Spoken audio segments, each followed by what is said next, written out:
October 21st, 1944. The destroyer USS Leutze cuts through grey water off Leyte Gulf as the morning sun breaks over the Philippine archipelago. On the bridge, Commander Leon Grabowsky scans the horizon through salt-stained binoculars, watching dozens of American ships unload supplies for MacArthur's return to the Philippines. The air smells of diesel fuel and cordite from the previous night's bombardment. Then the radar operator's voice cuts through the routine chatter. Bogeys inbound, bearing 270.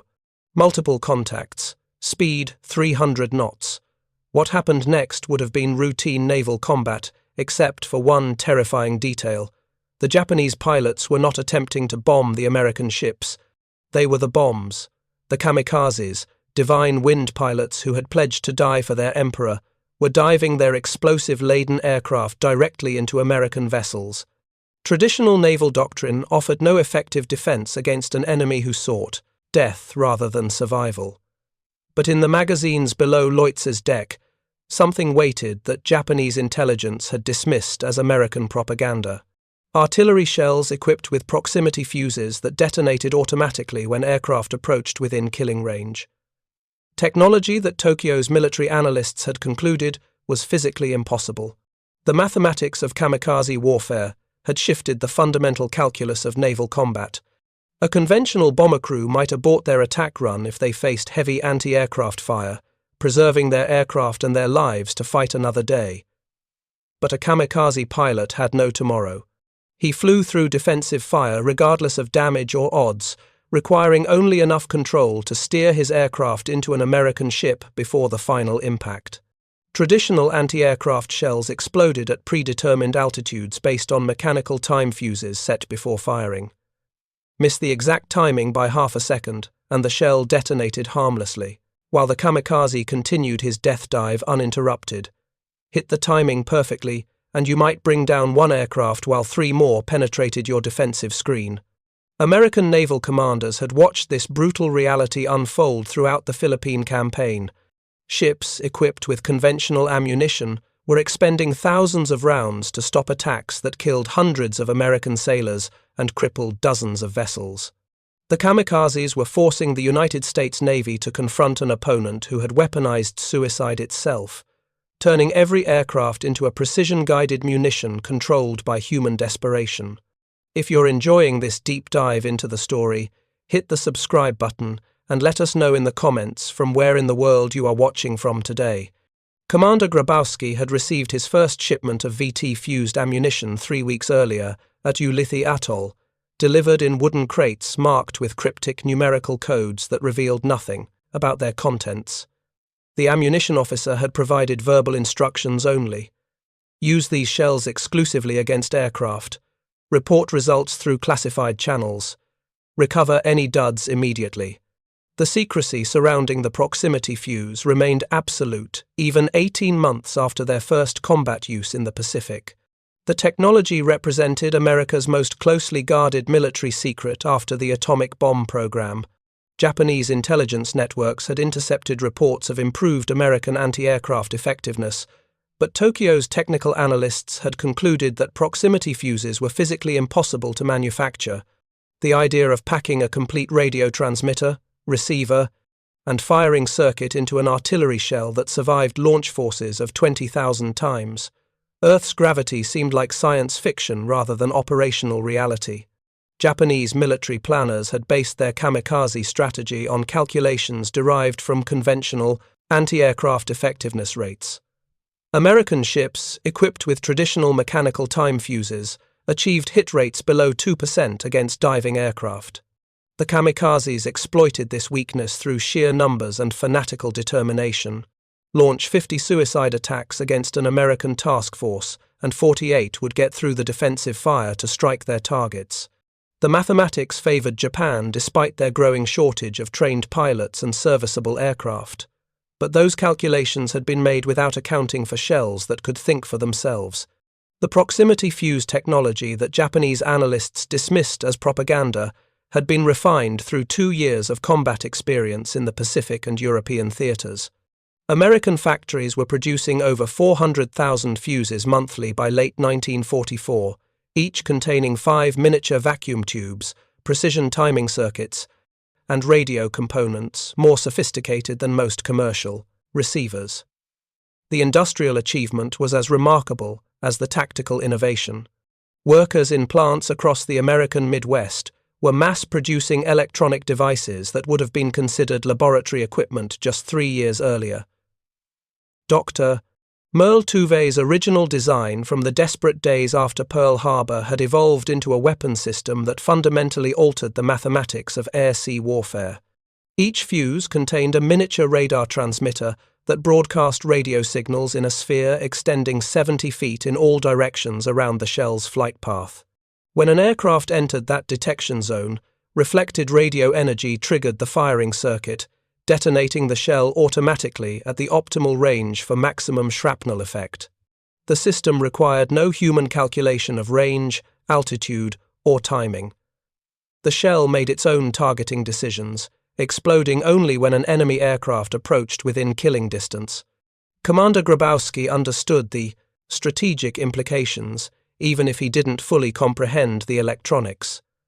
The kamikazes had been effective because they were impossible to stop with traditional defensive fire. But proximity fuses transformed anti-aircraft gunnery from a game of chance into near certainty of destruction. Every shell created a 70-foot sphere of lethal detection that no diving aircraft could avoid. The Divine Wind pilots were flying into an invisible wall of electronic intelligence that waited to kill them before they could reach their targets. The first kamikaze wave appeared on radar at 32,000 yards, bearing down on the American anchorage at 350 miles per hour. Grabowsky watched through binoculars as distant specks resolved into Mitsubishi Zeros, each loaded with a 500-pound bomb and enough fuel for a one-way mission. The Japanese pilots had been told that American anti-aircraft fire was largely ineffective against determined attacks. They had been trained to ignore defensive fire and concentrate solely on selecting their target and maintaining control through the final dive. What they had not been told was that the Americans had deployed weapons that could hunt aircraft automatically. Leutze's 5-inch guns opened fire at 18,000 yards, far beyond the effective range of traditional mechanical time fuses. The proximity-fused shells climbed into the morning sky, their electronic brains awakening as small generators spun up to power the radio transmitters. The first Zero disintegrated at 14,000 yards, when 3 shells detonated simultaneously within 70 feet of its fuselage. The pilot had no time to react, no opportunity to evade. The shells had tracked his aircraft through the air and exploded at precisely the optimal moment for maximum lethality. A second kamikaze exploded moments later, torn apart by shrapnel from a proximity fuse that had waited until the aircraft entered its detection sphere before firing. The pilot's final seconds were spent in confusion rather than determination. He had flown through what should have been empty sky only to encounter explosions that followed his evasive maneuvers, as if anticipating his every action. The Divine Wind was encountering technology that made divine intervention irrelevant. The gunnery officer, Lieutenant Commander James Richardson, tracked the engagement through his fire control radar, watching target after target disappear from his scope as proximity fuses found their marks. The hit rate was extraordinary compared to conventional ammunition. Where mechanical time fuses required an average of 2,500 rounds to destroy a single aircraft, the proximity shells were achieving kills with fewer than 150 rounds per target. The mathematical transformation was nothing short of revolutionary. By the time the first kamikaze wave reached visual range of the American anchorage, only 3 aircraft remained from the original formation of 12. Those survivors faced concentrated fire from multiple ships, all equipped with proximity fuses that created overlapping fields of electronic detection. The kamikazes had been trained to accept certain death, but they had expected to die gloriously by striking American ships. Instead, they were being systematically destroyed in empty air by shells that seemed to anticipate their every movement. The psychological impact on Japanese pilots who survived these encounters became apparent through intercepted radio communications that Navy codebreakers translated at Pearl Harbor. American defensive fire has become impossible to penetrate, reported one kamikaze squadron leader who had aborted his attack run after watching his entire formation destroyed before reaching their targets. Shells explode continuously around aircraft without direct contact. All pilots lost. Mission failed. These reports reached Japanese naval headquarters in Tokyo, where intelligence officers struggled to reconcile the field observations with their technical assessments. The idea that American shells contained radio transmitters remained classified as enemy propaganda designed to demoralize Japanese pilots. The alternative explanation, that American anti-aircraft effectiveness had genuinely improved through superior technology, was too disturbing to accept. Japanese military planning had committed thousands of pilots to kamikaze operations based on calculations of acceptable losses against conventional defensive fire. If those calculations were wrong, the entire strategic foundation of the suicide attack program was fundamentally flawed. Commander Grabowsky filed his after-action report through encrypted channels, documenting 12 kamikaze aircraft destroyed with expenditure of 382 rounds of proximity-fused ammunition. The hit rate of 3% per round represented a 50-fold improvement over conventional shells. More importantly, not a single kamikaze had penetrated Leutze's defensive fire to strike an American vessel. The divine wind had been stopped cold by technology that Japanese intelligence insisted was impossible. The destroyer's ammunition officer, Lieutenant Paul Henderson, conducted a detailed inventory of remaining VT-fused shells, noting that the ship had expended less than 20% of its proximity ammunition during the engagement. Traditional mechanical time fuses would have required complete magazine depletion to achieve similar results, leaving the ship defensively vulnerable for hours until resupply. The logistics of proximity fuse technology favored American operations as much as the tactical effectiveness. Ships could maintain defensive capability through extended operations without constantly replenishing ammunition stocks. The effectiveness of proximity fuses against kamikazes spread rapidly through the Pacific Fleet as more ships received the revolutionary ammunition.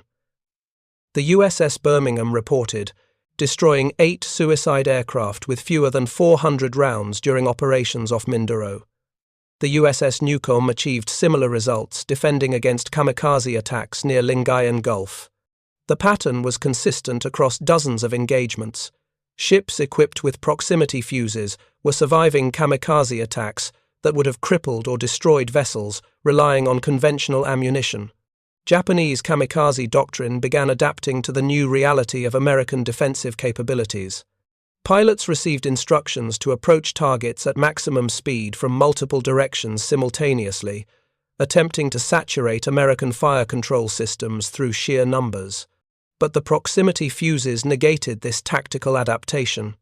Each shell created its own detection zone, independent of manual targeting, meaning that even aircraft approaching from unexpected angles encountered automatic defensive fire. The electronic intelligence built into every shell made traditional evasion tactics ineffective. Vice Admiral Takejiro Onishi, architect of the kamikaze strategy, reviewed combat reports from the Philippine campaign with growing concern. The special attack units were suffering unsustainable casualties before reaching their targets. American ships were destroying 60 to 70% of attacking kamikazes compared to earlier success rates, where 40 to 50% of suicide aircraft had successfully struck American vessels. The mathematical shift represented a strategic catastrophe for Japanese naval aviation. Onishi's staff proposed various explanations for the declining effectiveness of kamikaze attacks.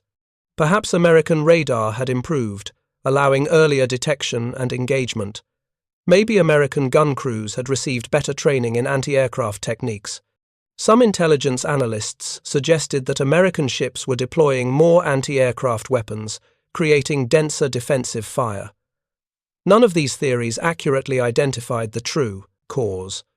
American proximity fuses had transformed the fundamental physics of defensive gunnery, making it nearly impossible for any aircraft to approach within striking range, regardless of pilot skill or tactical innovation.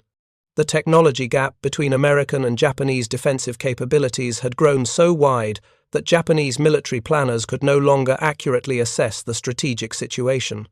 Their kamikaze calculations were based on assumptions about American anti-aircraft effectiveness that had been rendered obsolete by proximity fuse technology. The divine wind strategy depended on acceptable loss rates that were no longer achievable against American ships equipped with shells that could think for themselves. The war of attrition that Japan had hoped to wage through suicide attacks was being lost before the kamikazes could reach their targets. By November 1944, American industrial production of proximity fuses had reached full capacity. Over 500,000 fuses were being manufactured monthly in factories across the United States, with quality control standards that ensured better than 95% reliability. The electronic components that had seemed impossibly complex in 1941 were now being mass-produced by workers who had never built anything more sophisticated than household appliances before the war. The industrial mobilization that enabled proximity fuse production represented American manufacturing capability operating at peak efficiency. Each fuse required assembly of over 20 individual components, including miniature vacuum tubes no larger than a thumbnail, precision timing circuits machined to tolerances of thousandths of an inch, and spring-powered generators that had to operate reliably after surviving launch forces that would crush conventional electronics into powder. The production process involved hundreds of individual quality control checks, ensuring that each fuse leaving American factories would function correctly when fired from a ship's gun under combat conditions. Ellen Morrison worked the assembly line at a production facility in New Jersey, installing vacuum tubes into fuse housings with meticulous attention to detail. She understood that every fuse passing through her station would soon be flying toward a Japanese aircraft somewhere in the Pacific. The responsibility weighed heavily on workers who had lost brothers and sons to kamikaze attacks. They knew their precision work directly translated to American sailors surviving battles against an enemy who had weaponized death itself. The human dimension of proximity fuse production rarely appeared in official histories, but the women and men who built these weapons understood their strategic importance. Morrison's shift supervisor, Robert Chen, maintained production quality standards that exceeded military specifications. He rejected any fuse showing even minor defects in assembly or component installation. The proximity fuse had to function perfectly the first time it was fired, because there were no second chances in naval combat. A dud round meant a kamikaze reaching its target and American sailors dying in burning ships. That reality motivated quality control measures that made American proximity fuses the most reliable electronic warfare devices of World War II. The fuses traveled from American factories to forward supply depots in the Pacific through a logistics network that prioritized their delivery above almost all other military cargo. Ships carrying proximity ammunition received priority loading and routing through the Panama Canal. Supply officers at advanced bases like Ulithi and Guam maintained dedicated storage facilities for VT-fused shells, separate from conventional ammunition, to prevent any possibility of mixing the two types of rounds during combat loading operations. Commander Harold Thompson supervised ammunition distribution at the Ulithi supply depot, ensuring that every ship in the Pacific Fleet received adequate stocks of proximity fuses before deploying to combat zones. His records showed that ships equipped with VT ammunition suffered 60% fewer casualties from air attacks compared to vessels still using conventional mechanical time fuses. The statistical difference between survival and destruction came down to technology that fit inside an artillery shell smaller than a coffee can. Thompson's logistics analysis revealed another advantage of proximity fuse technology that military planners had not initially anticipated. Ships using VT ammunition expended significantly fewer rounds per engagement, reducing the frequency of ammunition resupply operations. A destroyer that previously required replenishment after 3 major air attacks could now sustain defensive operations for twice that duration before needing to return to base for ammunition. The operational tempo of American naval forces increased directly as a result of proximity fuse efficiency. The strategic impact of this logistical advantage compounded over months of continuous operations. American ships could maintain station in combat zones longer, conduct more offensive operations without returning for resupply, and sustain higher operational tempos than Japanese planners had calculated. The proximity fuse was not just improving defensive effectiveness, it was fundamentally altering the operational calculus of naval warfare in ways that extended far beyond simple hit rate percentages. Japanese intelligence continued attempting to understand the sudden transformation in American anti-aircraft capabilities. Captured documents from late 1944 showed that Tokyo had developed multiple theories to explain American defensive improvements, none of which correctly identified proximity fuse technology.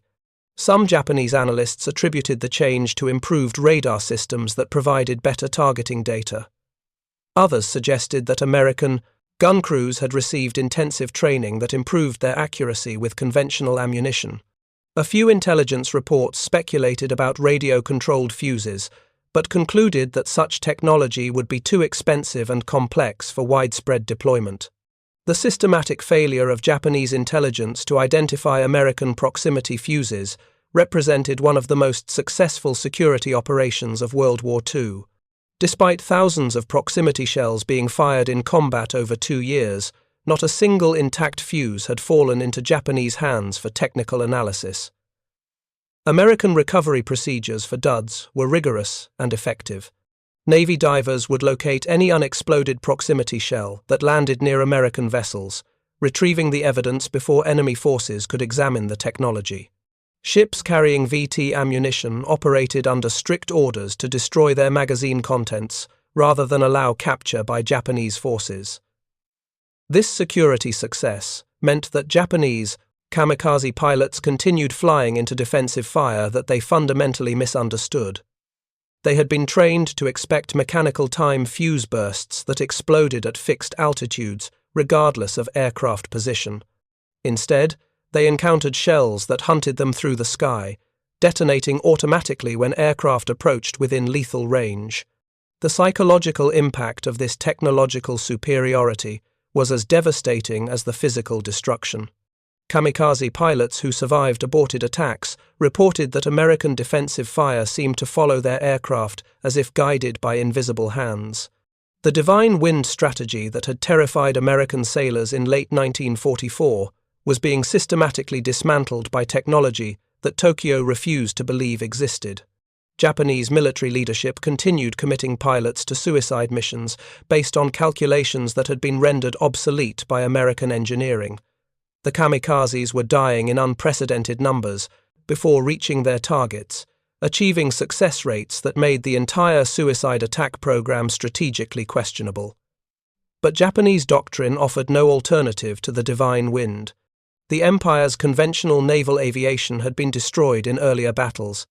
The kamikaze program represented Japan's last option for inflicting significant casualties on American naval forces approaching the home islands. Admiral Chester Nimitz reviewed proximity fuse effectiveness reports at his Pearl Harbor headquarters, understanding that the technology had fundamentally shifted the strategic balance in the Pacific. American ships could now operate within range of Japanese airfields without facing the catastrophic losses that kamikaze attacks had previously inflicted. The mathematical certainty of proximity fuses had transformed naval combat from a desperate struggle for survival into calculated operations where American technological superiority determined outcomes before battles began. Nimitz authorized expanded deployment of proximity fuses to all fleet units, prioritizing the ammunition for ships conducting close support operations near Japanese-held territory. The destroyers and cruisers that faced the most intensive kamikaze attacks received unlimited allocations of VT ammunition. Fleet logistics officers were instructed that proximity fuse delivery took precedence over almost all other supply requirements.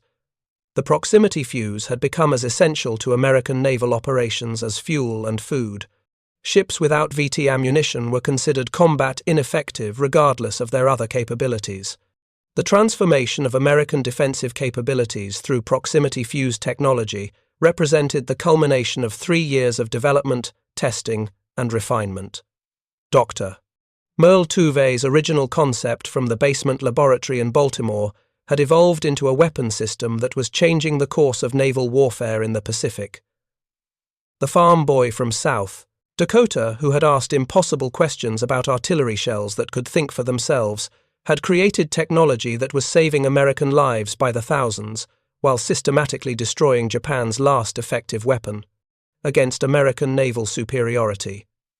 By December 1944, American ships equipped with proximity fuses were achieving defensive success rates against kamikazes that exceeded 70%. The divine wind that had seemed unstoppable just months earlier was being blown back by technology that made suicide attacks militarily ineffective. Japanese pilots were still volunteering for kamikaze missions, still flying toward American ships with absolute determination to die for their emperor. But determination could not overcome the physics of radio proximity detection and the engineering excellence of American manufacturing. The kamikazes were encountering a weapon system that had been specifically designed to destroy aircraft that refused to evade or abort their attacks. The strategic implications of this technological superiority would become fully apparent in the battles ahead as American naval forces prepared to invade Okinawa, bringing the war to Japan's doorstep, where kamikaze attacks would reach their ultimate intensity. But the fundamental equation had already shifted decisively in America's favor. The proximity fuse had made the divine wind mortal. April 1st, 1945, Easter Sunday. The invasion of Okinawa begins under clear skies as 1,400 American ships converge on beaches just 350 miles from mainland Japan. Admiral Richmond Kelly Turner commands the largest amphibious operation in Pacific War history, knowing that his fleet will face kamikaze attacks of unprecedented scale and intensity. Japanese military leadership has designated Okinawa as the final defensive barrier before the home islands. Every available aircraft has been committed to Operation Kikusui, the floating chrysanthemum attacks that will send thousands of suicide pilots against American naval forces over the coming months. Turner's fleet carries over 500,000 proximity fuses in their magazines, more VT ammunition than had been expended in all previous Pacific operations combined. The Admiral understands that the coming battle will test proximity fuse technology under conditions that exceed anything encountered during the Philippine campaign. Japanese kamikaze forces on Formosa, Kyushu, and smaller airfields throughout the region have been reinforced specifically for the Okinawa operation. American intelligence estimates that Japan has reserved over 2,000 aircraft for suicide missions, with pilots who have completed abbreviated training programs focused entirely on one-way attacks against American ships. The strategic calculation facing Japanese commanders was brutally simple. Conventional naval aviation had been destroyed in earlier battles. Japanese industry could no longer produce aircraft in quantities sufficient to challenge American air superiority through traditional combat. But suicide attacks required minimal pilot training and could utilize obsolete aircraft that would be useless in conventional operations. A pilot needed only enough skill to take off, navigate to the target area, and steer his aircraft into an American ship during the final dive. The kamikaze program transformed Japan's weakest assets into weapons that could potentially inflict catastrophic losses on American forces. Vice Admiral Matomi Ugaki commanded Japanese kamikaze operations from his headquarters on Kyushu, coordinating attacks by over 1,500 pilots who had volunteered for suicide missions. Ugaki understood that the Americans had developed improved anti-aircraft capabilities during the Philippines campaign, but his intelligence assessments attributed this to better radar and increased numbers of defensive weapons rather than revolutionary ammunition technology. Japanese planning for Operation Kikusui assumed that concentrated attacks by large formations would overwhelm American defenses through sheer numbers. Accepting loss rates of 50 to 60% as necessary, sacrifices to sink enough American ships to make the invasion of Okinawa unsustainable. What Ugaki did not know was that American proximity fuses had achieved kill rates against kamikazes, approaching 70% during recent operations. His calculations were based on outdated intelligence that assumed American anti-aircraft effectiveness remained below 30%, even with improved defensive measures. The mathematical foundation of Japanese strategy was built on assumptions that American technology had already rendered obsolete. The Divine Wind pilots were being committed to attacks that Japanese leadership believed were costly but effective, when the reality was far more desperate. The first major kamikaze attack struck on April 6, 1945, as 355 Japanese aircraft converged on American ships conducting fire support operations off Okinawa's western coast. The attack began at dusk, with kamikaze formations approaching from multiple directions in an attempt to saturate American defensive systems. Turner's ships opened fire at maximum range, their proximity-fused shells creating brilliant flashes against the darkening sky that illuminated the suicide aircraft as they pressed their attacks.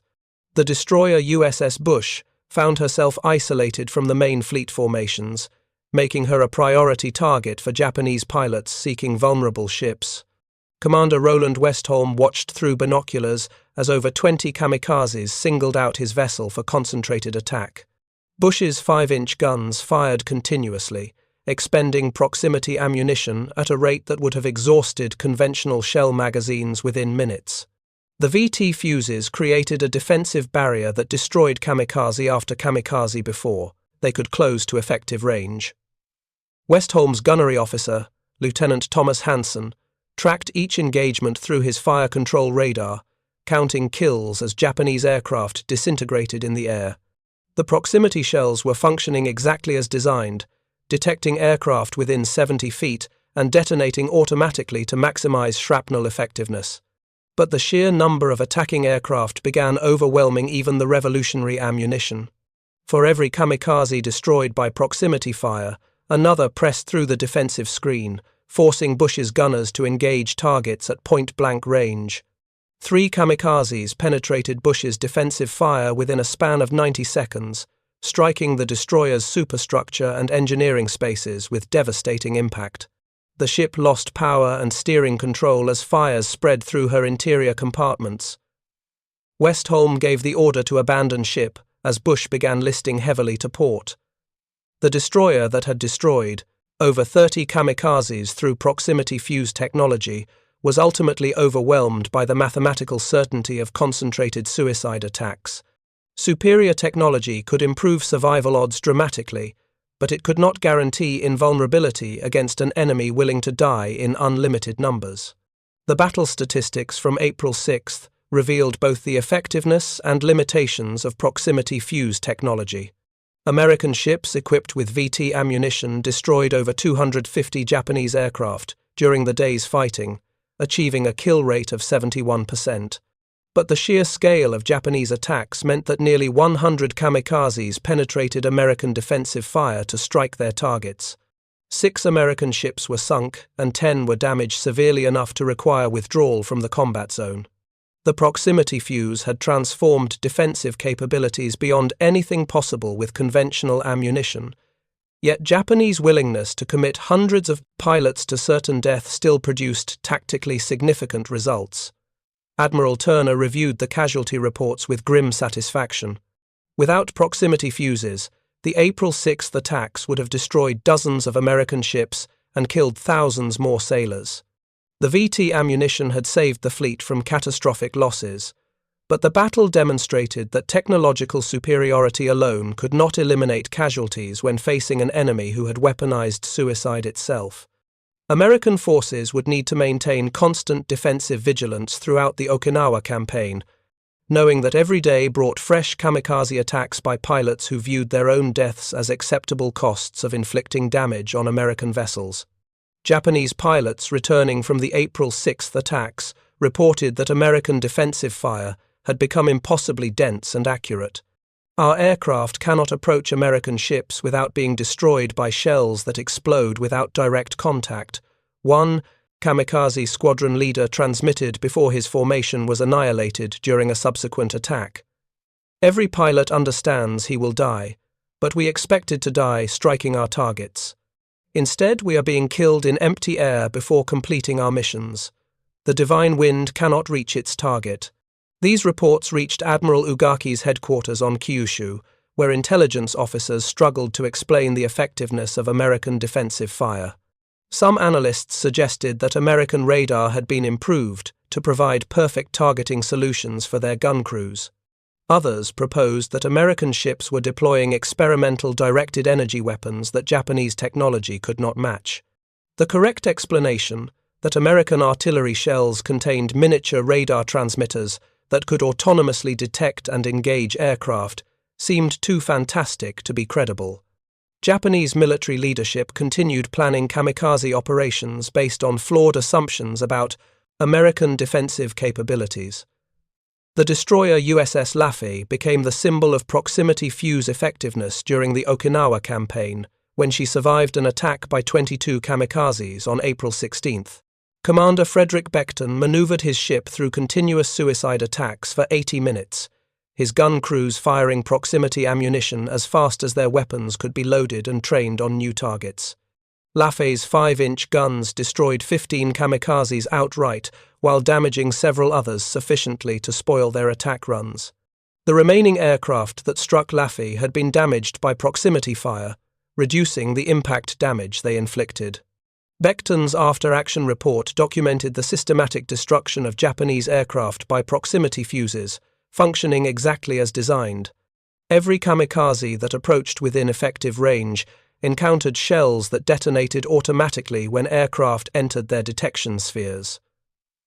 The gunners were not aiming in the traditional sense of calculating lead angles and estimating range. They were simply pointing their weapons toward incoming targets and firing, allowing the proximity fuses to make their own decisions about when to detonate for maximum effect. The technology had simplified anti-aircraft gunnery to the point where even green crews could achieve kill rates that would have been impossible for expert gunners using conventional ammunition.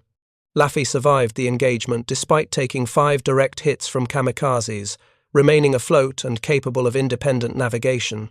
Traditional anti-aircraft fire would have allowed most of the attacking aircraft to reach their targets, almost certainly sinking the destroyer. The proximity fuse technology had made the difference between destruction and survival, transforming a ship that should have been lost into a vessel that returned to service after repairs. Beckton credited his crew's courage and the VT ammunition equally for Leutze's survival, against odds that defied reasonable calculation. The human cost of kamikaze warfare became visible in American casualty statistics as the Okinawa campaign continued through spring and early summer. Over 30 American ships were sunk by suicide attacks despite proximity fuse protection, with dozens more damaged, severely enough to require months of repair work. Nearly 5,000 American sailors died in kamikaze attacks during the Okinawa operation, testament to Japanese determination to inflict maximum casualties regardless of the cost to their own forces.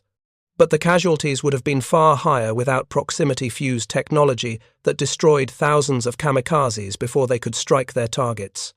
If you find this story engaging, please take a moment to subscribe and enable notifications. It helps us continue producing in-depth content like this.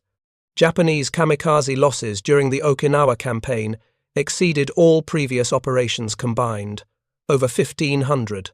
Suicide aircraft were destroyed by American defensive fire, with proximity fuses accounting for the majority of kills. The Divine Wind pilots were dying at rates approaching 75%, far higher than the 50% losses that Japanese planners had considered acceptable. The mathematical foundation of kamikaze strategy was collapsing under the reality of American technological superiority. Japan was expending irreplaceable pilots and aircraft faster than they could be replaced, achieving diminishing returns in terms of damage inflicted on American forces.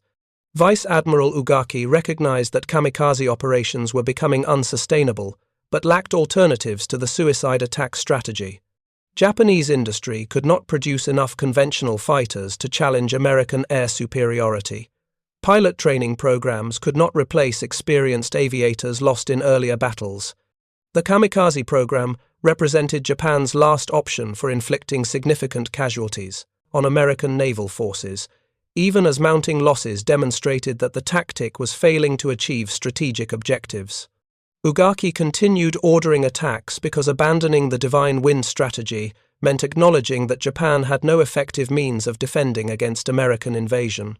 American proximity fuse production reached peak capacity during the Okinawa campaign, with factories manufacturing over 600,000 fuses monthly to supply fleet ammunition requirements. The industrial mobilization that enabled this production volume represented American manufacturing capabilities operating at maximum efficiency. Workers who had built consumer goods before the war were now producing precision electronic warfare devices that were changing the course of naval combat in the Pacific. The human dimension of this industrial achievement rarely received recognition, but the women and men who assembled proximity fuses understood that their work directly saved American lives, thousands of miles away in waters off Okinawa. Dr. Merle Tuve received classified reports documenting proximity fuse effectiveness during the Okinawa campaign, learning that his invention had destroyed over 2,000 Japanese aircraft during the first 2 months of operations. The technology that had begun as a desperate attempt to improve anti-aircraft capabilities after Pearl Harbor had evolved into America's most effective defensive weapon system. Tuve's engineering team continued refining proximity fuse designs to improve reliability and reduce production costs, but the fundamental concept had proven so successful that major modifications were unnecessary. The original design from 1941 remained essentially unchanged through the end of the war. The strategic impact of proximity fuse technology extended beyond simple kill rate statistics. American ships could now operate close to Japanese-held territory with confidence that they could survive kamikaze attacks long enough to accomplish their missions.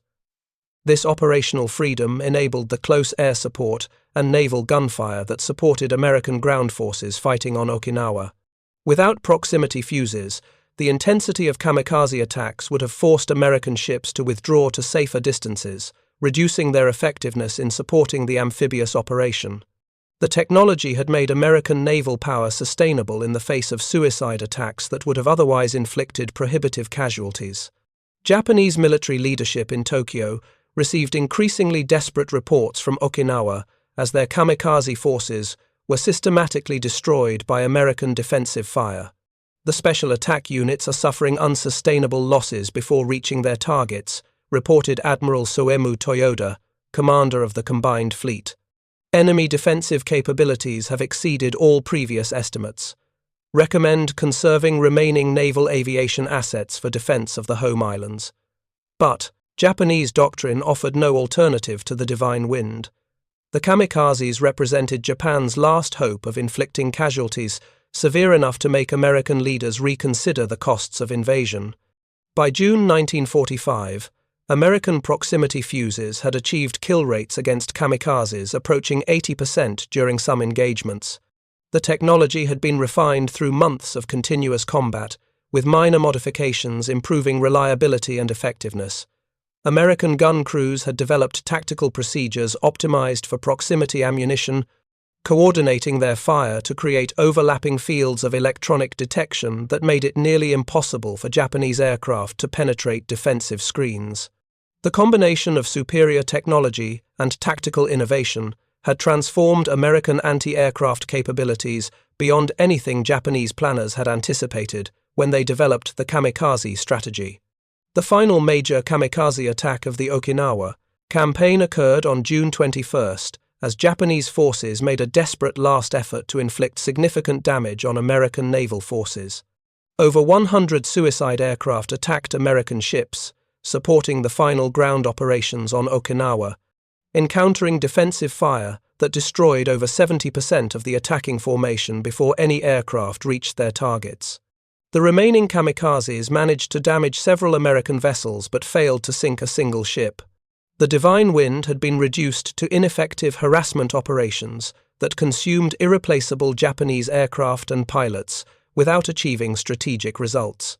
Admiral Turner compiled the final statistics for the Okinawa campaign, documenting that American proximity fuses had destroyed an estimated 3,500 Japanese aircraft during 3 months of continuous operations. The technology had proven decisive in enabling American naval forces to sustain operations in the face of suicide attacks that would have otherwise inflicted catastrophic casualties. Without proximity fuses, Turner calculated that American losses at Okinawa would have been 3 to 4 times higher, potentially making the operation unsustainable and forcing significant delays in the planned invasion of Japan itself. The cost of American proximity fuse technology in terms of Japanese lives was substantial. Thousands of kamikaze pilots had died in their aircraft before reaching their targets, destroyed by shells that hunted them through the sky with electronic precision. These were young men who had volunteered for suicide missions, believing they could strike meaningful blows against American forces. Instead, They died in empty air, their sacrifices rendered meaningless by technology that made their attacks militarily ineffective. The tragedy of the Divine Wind was not just the waste of young lives, but the systematic failure of Japanese leadership to recognize that their strategy had been obsoleted by American engineering. Vice Admiral Ugaki survived the war only to die in a final kamikaze mission on August 15, 1945, hours after Japan's surrender. He climbed into a bomber and flew toward Okinawa, determined to die in accordance with the Divine Wind philosophy he had helped create. American ships detected his aircraft on radar, but held their fire after receiving word of Japan's capitulation. Ugaki died when his aircraft crashed into the sea, a final victim of the kamikaze strategy that had sent thousands of young Japanese pilots to their deaths against American defensive fire they could not overcome. The proximity fuse technology that had proven so devastating against kamikazes continued serving in American military arsenals for decades after World War II ended. The miniaturization techniques developed for artillery shells enabled advances in electronics that would transform civilian technology during the 1950s and 60s. The vacuum tubes that had press to survive being shot from cannons led directly to development of ruggedized electronics for aircraft, missiles, and eventually spacecraft. The manufacturing processes required for mass-producing precision electronic devices enabled the consumer electronics industry that would revolutionize American society in the post-war era. Dr. Merle Tuve received recognition for his contributions to American victory through proximity fuse development, but he consistently deflected credit to the thousands of workers who had manufactured the devices and the sailors who had used them in combat. The South Dakota farm boy who had asked impossible questions about self-thinking artillery shells had created technology that saved countless American lives while fundamentally altering the nature of defensive warfare. His legacy extended far beyond military applications to encompass the entire electronics revolution that followed the war. The final accounting of proximity fuse effectiveness revealed statistics that seemed almost impossible to contemporary observers. American factories had produced over 70 million proximity fuses during the war, with combat effectiveness rates exceeding 95%. The technology had improved anti-aircraft kill rates by factors of 50 to 1 compared to conventional ammunition, while reducing ammunition expenditure by 85%. The strategic impact of these improvements had enabled American naval forces to operate in hostile environments that would have been prohibitively dangerous with traditional defensive systems.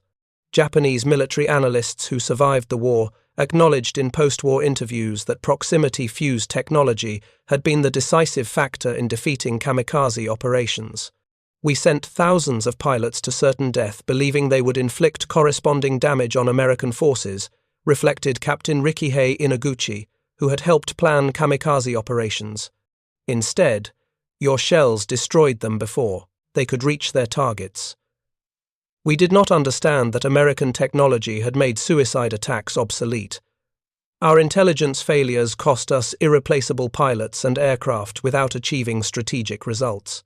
The human dimension of proximity fuse technology extended beyond American sailors who survived kamikaze attacks they would have otherwise endured. Japanese pilots who were killed by proximity fire died instantly in most cases, spared the prolonged suffering of burning crashes or drowning in their aircraft. The technology at least offered quick deaths to young men who had been sent on missions where survival was impossible. This small mercy did nothing to justify the waste of their lives, but it represented a final kindness that impersonal technology could provide to enemies it was designed to destroy. The legacy of proximity fuse technology in modern warfare remains visible in contemporary weapon systems that trace their lineage directly to the shells developed during World War II. Modern air defense missiles use electronic proximity fuses that operate on principles identical to those developed by Dr. Tuve's team in 1941. The concept of autonomous weapons that can make their own targeting decisions originated with artillery shells that could think for themselves, establishing precedents that continue shaping military technology development into the 21st century. Commander Grabowsky survived the war and spent his retirement years corresponding with former Japanese pilots who had flown kamikaze missions. He understood that proximity fuses had killed young men who were following orders in service to their country, just as American sailors had been defending their ships and shipmates. The technology had made a terrible form of warfare slightly less terrible by improving defensive capabilities enough to reduce casualties on both sides. Kamikazes died quickly rather than surviving crashes only to drown. American ships survived, attacks that would have killed their entire crews. The mathematics of proximity fuse effectiveness told a story of technological superiority, translating directly into saved lives and military victory. 70% of kamikazes destroyed before reaching their targets. 85% reduction in ammunition expenditure per kill. 60% improvement in ship survival rates during air attacks. These statistics represented thousands of American sailors who returned home to their families because artillery shells could think for themselves.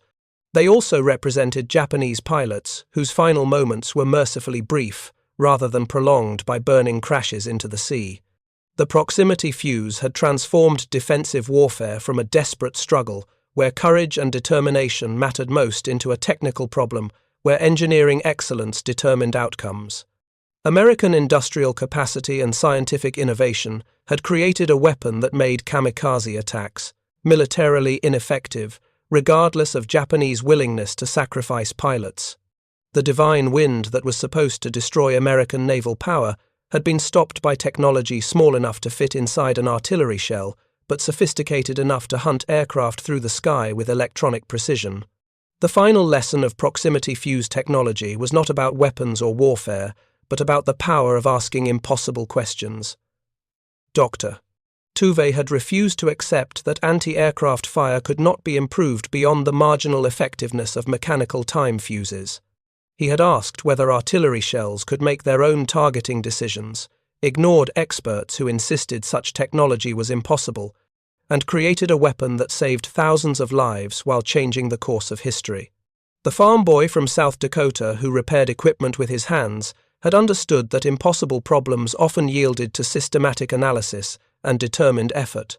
The proximity fuse, technology that Japanese intelligence dismissed as American propaganda, had proven to be the weapon that ended the age of kamikaze terror, demonstrating that superior engineering could triumph over fanatical determination and teaching future generations that technological innovation, properly directed and adequately resourced, could solve problems that seemed beyond human capability to address. Thank you for watching. For more detailed historical breakdowns, check out the other videos on your screen now, and don't forget to subscribe.